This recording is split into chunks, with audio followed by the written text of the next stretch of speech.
Welcome to online টিপিসের channel থেকে আমি বিপ্লব। So আজকে আপনাদের সাথে একটা সিক্রেট একটা জিনিস শেয়ার করব, যারা এখনও চালাইছেন, যারা চালান নাই তাদের জন্য, যারা চালান নাই তাদের জন্য এই ভিডিওটা। সো দেখতে পাচ্ছেন এই সামনে টিভিটা, এটাতে আমি এখন রিমোট ইউজ করব না। দেখেন, রিমোট ইউজ করব না, কিন্তু এই টিভিতে কাজ করবে। ঠিক আছে, আমি এখন টিভিকে একটা ভিডিও প্লে করতে বলবো, প্লে হয়ে যাবে, দেখতে পারবেন। আমি এটা দিয়ে দিলাম।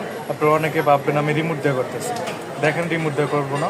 দেখেন, আমি বলবো, hey Google 4K video play. দেখতে পাচ্ছেন, বলছি, হয়ে গেছে। দেখেন 4K ভিডিও চলে আসছে। Play 4K video. Hey Google play 4K video. Here's what I found on YouTube. দেখতে পাচ্ছেন, ভিডিও প্লে হয়ে গেছে। খুব সহজে